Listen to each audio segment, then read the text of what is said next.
warahmatullahi wabarakatuh. Hello student, how are you today? Alhamdulillah. I hope all of you and your family are fine, healthy and happy. Okay student, today we are going to learn about perkembangbiakan pada tumbuhan. Tema 1, subtema 1, tumbuhan sahabatku dalam pelajaran IPA. Let's say basmalah together please. Bismillahirrahmanirrahim. Marilah kita simak ayat berikut ini, yakni Quran Surat Ar-Ra'd ayat 4. A'udzu billahi minasy syaithanir rajim. Bismillahirrahmanirrahim. Wa fil ardi qita'un mutajawiratun wa jannatun min a'nabin wa zar'un wa nakhilun sinwanun wa ghairu sinwani yusqa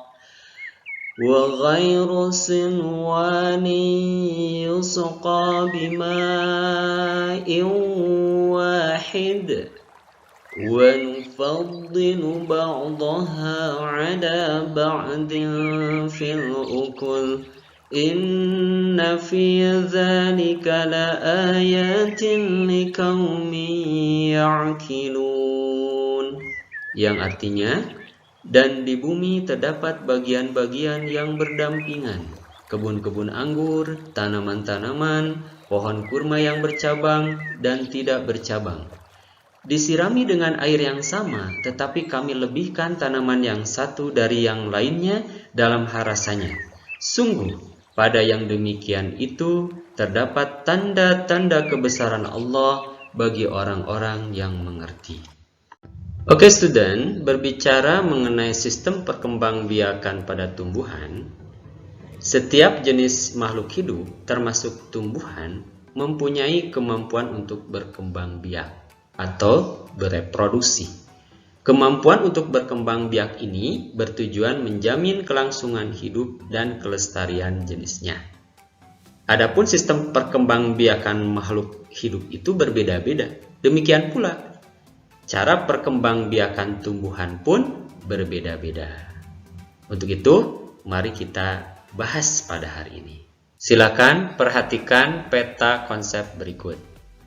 Perkembangbiakan pada tumbuhan dibagi menjadi dua. Yang pertama, dengan cara generatif atau secara kawin. Yang kedua, dengan vegetatif, secara tidak kawin. Vegetatif dibagi dua cara juga, dengan cara alami dan juga dengan cara buatan. Okay, attention please for English expression today. Please repeat after me. As shown in the image given beside, flowers have different parts, such as petals, stamens, and carpel. Among these, stamens and carpel are the reproductive part.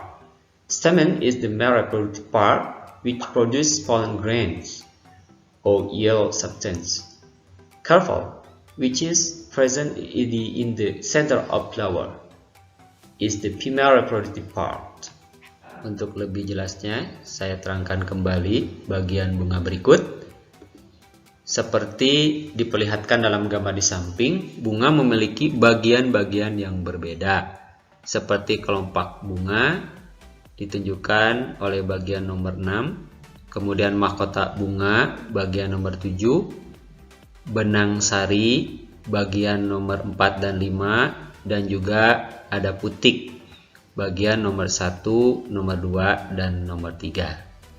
Perlu diketahui bahwa benang sari dan putik inilah yang merupakan alat reproduksi atau alat perkembangbiakan pada bunga. Benang sari adalah alat perkembangbiakan jantan yang menghasilkan serbuk sari dengan bahan berwarna kuning pada umumnya. Sedangkan putik adalah alat perkembangbiakan betina yang merupakan pusat dari bunga. Baiklah, kita bahas satu persatu. Pertama, perkembangbiakan generatif terjadi melalui proses penyerbukan dan pembuahan. Artinya, terjadi dengan cara kawin. Perhatikan penampakan bunga berikut ini, di mana serbuk sari jatuh ke kepala putik. Inilah yang disebut penyerbukan. Serbuk sari bisa jatuh ke kepala putik akibat tertiup angin atau terbawa oleh kaki-kaki serangga yang hinggap di atas bunga. Contohnya, dibantu oleh lebah. Subhanallah, ciptaan Allah begitu indah, kerjasama antara lebah dan bunga ini, inilah yang menjadi penyebab terjadinya penyerbukan. Allahu Akbar. Kedua, setelah penyerbukan, kemudian serbuk sari berkembang menjadi bulu serbuk sari menuju ke ruang bakal biji. Di dalam ruang bakal biji terjadilah pembuahan, yaitu peleburan atau bersatunya serbuk sari, sel kelamin jantan atau spermatozoid dengan putik, sel kelamin betina atau sel telur, yang menghasilkan zigot. Zigot berkembang menjadi lembaga. Lalu lembaga berkembang lagi menjadi bakal biji dan bakal buah. Kemudian bakal buah berkembang menjadi daging buah. Lembaga inilah yang berada di dalam biji, merupakan calon tumbuhan baru. Tumbuhan yang berkembang biak secara generatif antara lain padi, mangga, durian, dan jambu. Marilah perhatikan alur perkembangbiakan generatif ini. Pertama, serbuk sari dengan bantuan angin atau serangga menempel ke kepala putik. Ya, seperti ini penampakan putik. Setelah penyerbukan, maka terjadilah pembuahan, yaitu peleburan antara serbuk sari, sel kelamin jantan, dengan putik, sel kelamin betina di ruang bakal biji.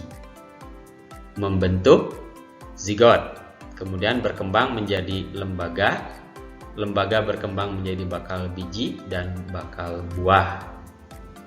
Ya, bakal biji dan buah ini berkembang menjadi daging buah. Ya, contohnya buah tomat. Allahu Akbar. Ini kekuasaan Allah Subhanahu wa Ta'ala. Berbicara mengenai penyerbukan, dalam layar ini terlihat bahwa penyerbukan dibantu oleh angin. Angin bertiup dan jagung melepaskan serbuk sarinya. Coba lihat, ditunjukkan dengan gambaran seperti asap ya. Lalu serbuk sari yang dilepaskan terbang, terbawa angin. Kemudian serbuk sari itu menempel pada putik bunga jagung lain. Inilah yang disebut penyerbukan silang. Macam penyerbukan diantaranya ada yang disebut penyerbukan sendiri. Hal ini terjadi pada bunga itu sendiri, pada satu bunga. Ada juga yang disebut penyerbukan tetangga, terjadi di antara bunga pada tanaman yang sama. Adapun penyerbukan yang terjadi pada jagung di layar sebelumnya, itu disebut penyerbukan silang. Terjadi antara bunga dari tanaman yang berbeda, tapi masih satu jenis. Ada juga yang disebut penyerbukan bastar. Terjadi antara bunga yang berbeda dari tanaman yang berbeda dan jenis yang berbeda. Subhanallah. Inilah kekuasaan Allah Subhanahu wa Ta'ala. Terjadi karena izin Allah Subhanahu wa Ta'ala. Allahu Akbar. Alhamdulillah, tadi kita sudah membahas tentang perkembangbiakan generatif. Nah, sekarang kita akan lanjutkan. Perlu diketahui bahwa tumbuhan selain berkembang biak dengan cara generatif, juga berkembang biak dengan cara vegetatif. Bagaimanakah perkembangbiakan vegetatif ini? Ayo kita cari tahu. Perhatikan layar berikut ini. Terlihat bahwa di layar ini terdapat contoh-contoh perkembangbiakan vegetatif. Yang pertama di gambar 2.1 ada tanaman jahe berkembang biak dengan cara rizoma. Kemudian di gambar kedua ada bawang merah berkembang biak dengan cara umbi lapis. Kemudian yang ketiga ada tanaman kentang berkembang biak dengan cara umbi batang. Di gambar keempat ada tanaman daun cocor bebek. Ini berkembang biak dengan cara tunas adventif. Kemudian ada stroberi, ini kesukaan anak-anak, ternyata berkembang biak dengan cara stolon. Kemudian gambar keenam ada tumbuhan lumut berkembang biak dengan cara spora. Kemudian ada perkembangbiakan vegetatif alami dengan cara tunas adventif. Ada dengan adventif akar, contohnya pohon kersen dan cemara. Kemudian dengan adventif daun, contohnya pohon wijaya kusuma, ya, bunga wijaya kusuma yang harum, mekarnya hanya pada malam hari. Dan tadi sudah kita bahas, yakni pohon cocor bebek. Ada pohon pisang, ini pun berkembang biak dengan cara tumbuh tunas. Allahu Akbar. What have learned? Ya, yang sudah kita pelajari apa sih? Baik, kesimpulannya kita sudah mempelajari perkembangbiakan generatif, yakni cara berkembang biak yang didahului oleh peleburan sel kelamin jantan atau sebuk sari dan sel kelamin betina atau putik. Juga kita sudah mempelajari perkembangbiakan vegetatif, yakni cara berkembang biak tanpa didahului oleh peleburan sel kelamin jantan dan betina. Demikianlah anak-anak pembelajaran kita hari ini. Silakan kerjakan tugasnya. Apabila sudah selesai, silakan serahkan tugasnya tersebut ke guru masing-masing. Okay, student, thank you very much. Thank you for your attention. Don't forget to pray 5 times, reading the Quran, helping parents, and practice regularly.